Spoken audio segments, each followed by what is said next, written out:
木桶饭。对，木桶饭，上山打猎要吃的木桶饭。好，那我们今天使用的是挪威的金鱼，对，薄盐的腌制的青鱼。是。青鱼我们有2种处理方法，一种就是我们直接放在烤箱里面烤。是。对，然后要不然就是我们直接用苹果把它煎熟。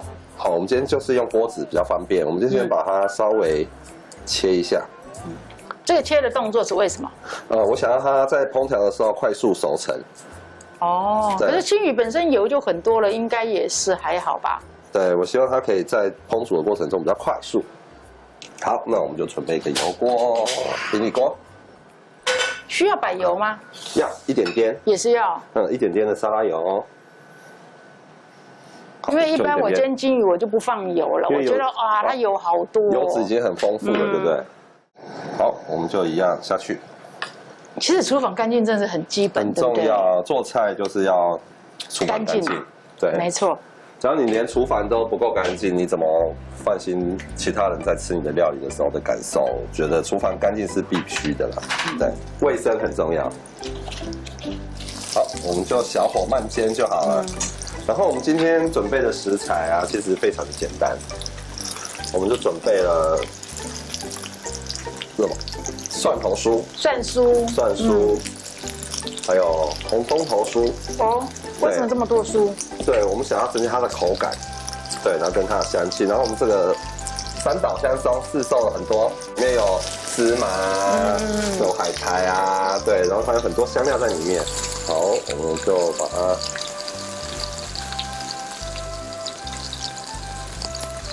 煎熟。还有一般我们煎这种鱼片的话，这种菲力哈，通常都会先煎鱼皮的部分，对，先煎鱼皮的部分。我们先把鱼皮先给它定型，这样鱼煎起来就会完整度会比较好一点点。对，我们现在好了，可以把它翻面喽。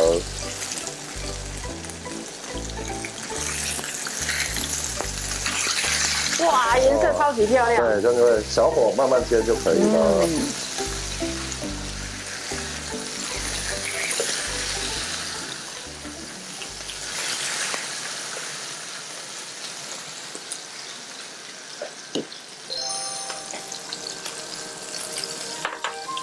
好，那我们就煎到熟透就可以了。就是筷子可以很轻易的插下去，其实就 OK 了。好，这时候就可以关火了。我们稍微把油给沥掉。好，这个油我们现在只要旁边不要倒掉哦。好，接下来我们来处理我们的青鱼，就把它给剁成小块状，我们就这样慢慢剥开就好了。这样剥开。所以我们要拌到我们的饭里面去。对，是让它剥开。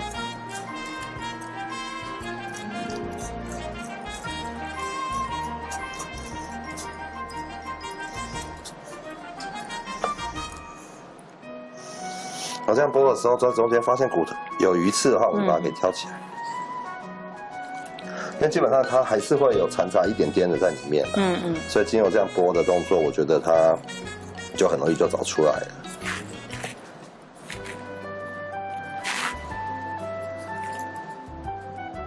好，然后我们就把它稍微剁碎。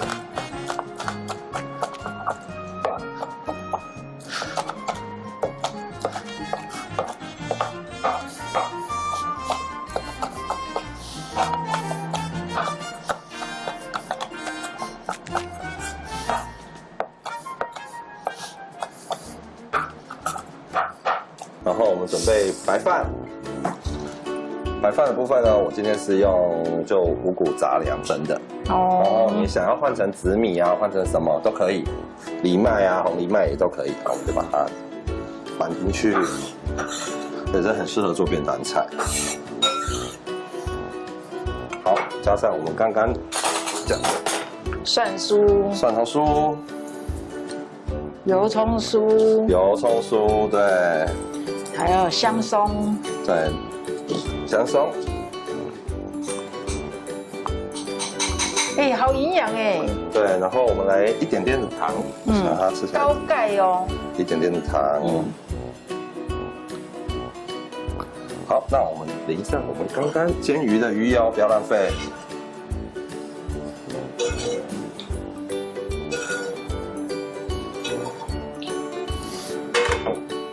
我还是习惯会加一点蒜头油，我喜欢浓浓的蒜味。好，这时候我们就把它拌均匀就可以了。哎，这个也可以做成那个饭团，嘛，三角饭团也都可以。然后找个那个模型这样压一压，小孩子好爱哦。对，小孩子都很爱三岛香松啊。而且它又很营养，不知不觉中就把鱼给吃进去了。有些小朋友很讨厌吃鱼。最主要是老弱妇孺啊，其实很怕被那个鱼刺梗到。鱼刺给用掉了。对，然后万一鱼刺梗到呢，怎么办？最好的方法当然就是说，你赶快去耳鼻喉科嘛，哈，去医院看医生，把那个刺把它拿出来，这样子。好，那我们把它拌均匀之后，我们就可以来盛盘了。我们要装在一个木盒子里面，便当的概念。对。好，最后我们来配一点点的香菜，给它一点点的香菜。我怎么感觉这个像报纸？不是哦。它是油脂，它是专门防油的。其实它上面有特殊涂层，它叫磷膜我就是一定很多观众朋友说，哎，你怎么用这个报纸？报纸有油墨有毒，哎，不是哦，这个是我们专门用在那个食品级的，好，然后它是防油的。好，那我们就今天完成，然后我们搭配海苔。好，反正现在有很方便的一包一包的海苔，里面6片装，到时候要吃我们就可以直接这样子抓一口卷起来就可以吃。好棒啊！好，那这个呢很适合就是带出去野外，好，不管是郊游、爬山啦，哈，都可以哈。